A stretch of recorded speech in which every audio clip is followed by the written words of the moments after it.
For more insight into the Clinton campaign, including what's next for the candidate, let's bring in Amy Parnes, co-author of the book HRC, State Secrets, and the Rebirth of Hillary Clinton. She's also a senior correspondent at The Hill doing some great work. Welcome back to the program. Nice to have you.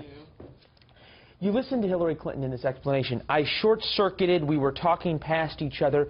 She seems absolutely incapable of saying, I was wrong, I misspoke. Right.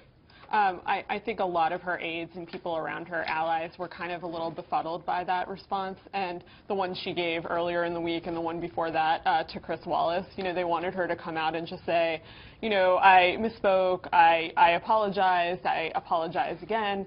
They think that this was not something that, you know, she was not a talking point.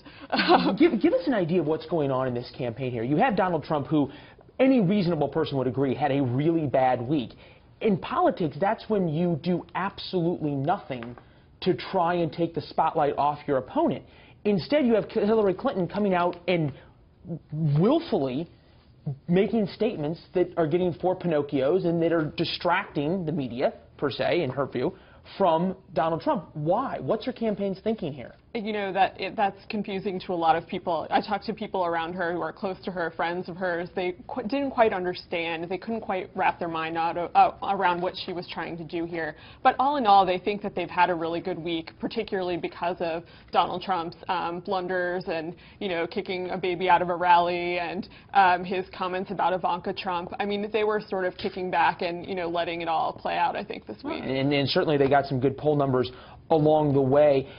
Give us a sense, how committed is the campaign to trying and court Republicans? First interview, post-convention, Chris Wallace, Fox News, not something that you would really expect out of the Clinton campaign. We've also seen Meg Whitman come out. We've seen Warren Buffett come out in favor of Hillary Clinton. Is the campaign actively working on this, or is this happening organically? I think they're actively working to court moderate Republicans. They think that it's definitely within their realm of reach, and they think they're doing that. And I think their data kind of points to that, too. You had an ad yesterday that came out that shows Republicans, you know, supporting her. You had her talk about her convention, in her convention speech. You had her sort of target Republicans specifically, you know, and you had a bunch of general come out, and a lot of you had Mike Bloomberg come out.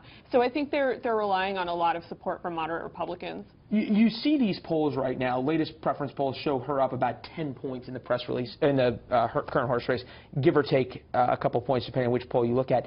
Is Brooklyn and her campaign staff worried she may be peaking too soon? Are they worried the Democrats are going to kind of feel like, hey, we got this one in the bag, we don't have to go out and work, we don't have to turn out? I don't think no one thinks that. You know, if you talk to them, they feel good about where they are now.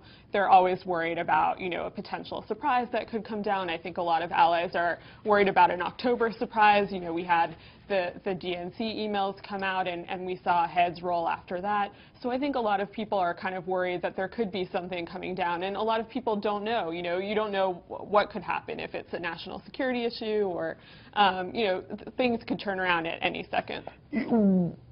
Whether or not it was planned or not, the Khan speech at the DNC, the father and mother of that captain who died, turned out to be one of the more fortuitous things that could have ever happened to Hillary Clinton, one of the biggest political disasters coming out of a convention for Donald Trump.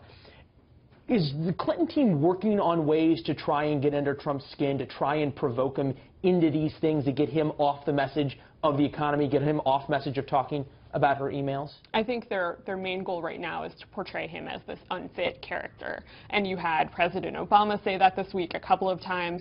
You have a lot of Republicans coming out and saying that. So they're sort of counting on them to make that. And she's also making that message. You know, she's making that point. I get that she's making the point, but are they sort of trying to give him, put him in positions where he's going to be forced to get into these kinds of debates, or are they sort of letting them happen organically? I think they're letting them happen organically. I think they couldn't have had a better week with the bounce coming out of the convention, with all the blunders back to back to back. You know, I talked to a few aides this week who were kind of laughing and saying, you know, this is a great week for us, and, you know, looking at what the other side was doing. And you know, while I don't think that they're resting on their laurels, I think that they are kind of happy about the state of play right now. But as you also point out, can't quite figure out where their candidate is on the email issue. Yeah. Amy, great reporting. Come back and see us. Thank you.